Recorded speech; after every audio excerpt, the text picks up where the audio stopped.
The Robin's Secret. Song. The family was lost in a silent grief until a small bird began to sing a song that only they could understand.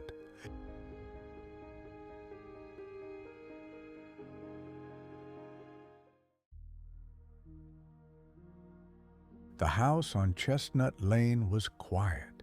It was a deep and a heavy quiet, a silence that had seeped into the very walls, into the floorboards, into the spaces between the ticking of the clock. A fine gray winter dust had settled on the mantelpiece, and the grand piano in the corner of the living room, usually the vibrant musical heart of the home, was closed, its polished black lid reflecting the gray winter light from the window like a dark, still pool of water. This was the home of the Miller family, a father, a mother, and a young daughter named Lily. And it was a house in mourning.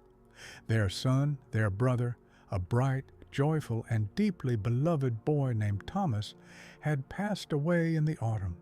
He had been a boy who was full of music, his laughter a melody, his very presence a cheerful and a constant song. And his absence was a profound and an unnatural silence, a missing chord that had turned all of the family's own inner music to a sad and a discordant minor key. Outside the living room window, a great, ancient, and snow-dusted oak tree stood, its bare black branches a stark and beautiful filigree against the pale winter sky. This had been Thomas's tree. He had built a small, slightly crooked, and much-loved birdhouse that was still nailed to its trunk, and he had spent hours sitting under its branches, watching the birds, his sketchbook open on his lap, his face a study of pure and a gentle concentration. The tree, like the house, now felt empty, its most joyful and its most important. Resident gone. Characters wish or struggle.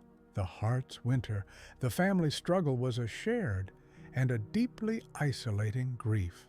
They loved each other deeply, but their sorrow had become a thick, invisible, and soundproof wall between them.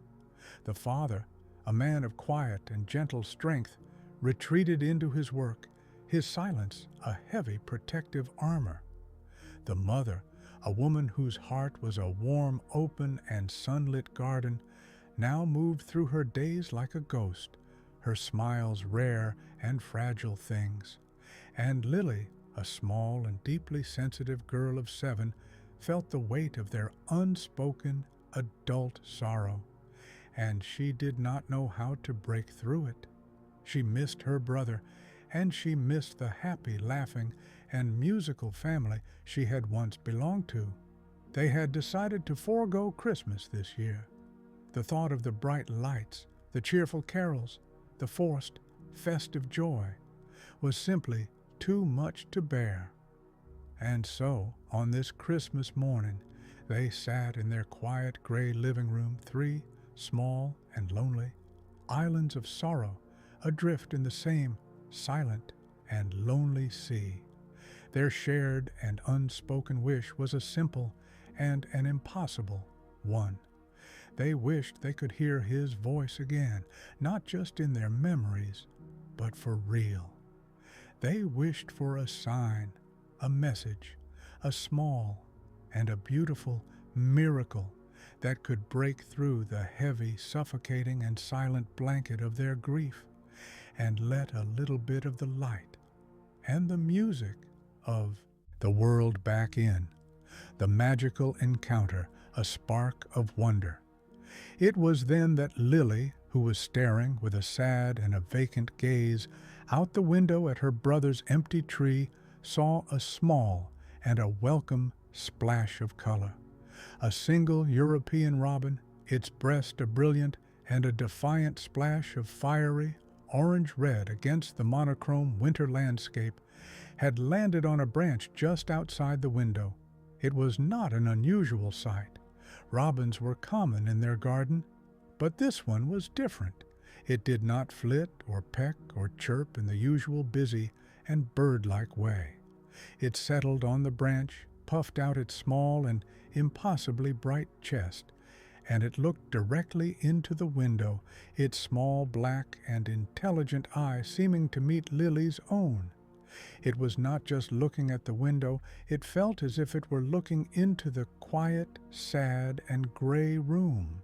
It felt as if it were looking right into the heart of their shared and silent sorrow. And then it began to sing. It was not the usual cheerful and territorial trill of a normal robin. The song that poured from its small and open beak was a melody of breathtaking and impossible beauty and complexity. It was a song that was at once heartbreakingly sad and yet, at the same time, profoundly and piercingly joyful. It was a song that seemed to hold all the beauty, all the sorrow, and all the quiet and resilient hope of the entire world in its small and perfect notes. It was a melody that was not of this earth. It was a song that felt like a secret, a gift, a key, the transformation, the gift within Lily's parents who had been lost in their own private and gray worlds of grief, were drawn from their stupor by the strange and the beautiful sound. They came and stood beside Lily at the window, the three of them, for the first time in months, sharing a single and a profound moment of wonder.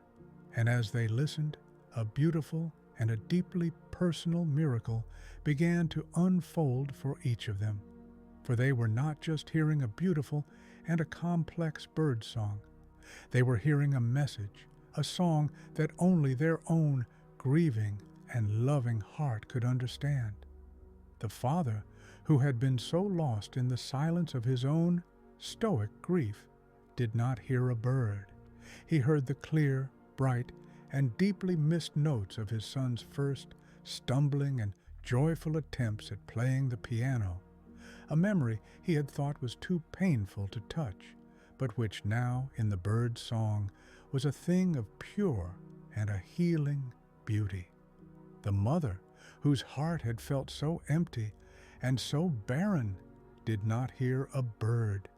She heard the echo of her son's laughter, his bright and his irrepressible giggles, as a small boy, a sound she had thought she had forgotten, a sound that now, in the bird song, was a warm and a gentle rain watering the dry and the barren garden of her own sad heart. And Lily, who had missed her brother's voice more than anything, did not hear a bird. She heard words. She heard the clear and the gentle and the deeply and achingly familiar voice of her brother Thomas, not speaking, but singing a simple and a beautiful message on the notes of the robin's song. I am okay. I am peace. I am love. And I am with you, always. The thick, invisible, and soundproof walls of their individual griefs began to dissolve. They looked at each other, and they saw not the distant and the sorrowful strangers they had become, but their own beloved family, their own shared love, their own shared and now healing heart, reflected in each other's tear-filled and now shining eyes. The father reached out and took his wife's hand. The mother put her arm around Lily's small and trembling shoulders, and the three of them stood there, huddled together in a small and a warm and a deeply needed embrace, and they listened and they wept. They were not tears of pure and of bitter sorrow. They were tears of release, of recognition, of a profound and a beautiful and a deeply and a gratefully received comfort. The ending, the whisper of Christmas. The robin sang for a long, timeless, and healing moment, and when its song was finished, it gave a final, cheerful, and now familiar chirp, as if to say, "My work here is done." It took flight, a small, bright, and beautiful flash of fiery, orange-red against the pale winter sky, and it was gone. The silence that it left behind was not the same heavy and suffocating silence from before. It was a new and a different kind of quiet. It was a quiet that was full of the echo of a beautiful and a healing music. It was a quiet that was full of a shared and a peaceful and a deeply and a profoundly hopeful presence. The father walked to the piano, and he lifted the heavy, polished, and dusty lid. He sat down, and his fingers, hesitant at first, found the keys. He began to play, not a sad and a somber dirge, but a simple, a quiet, and a deeply and a beautifully hopeful carol. The mother went to the fireplace, and, for the first time that winter, she struck a match and lit a fire. It's warm, and it's cheerful, and it's living flame, a beautiful and a welcome light in the once gray room.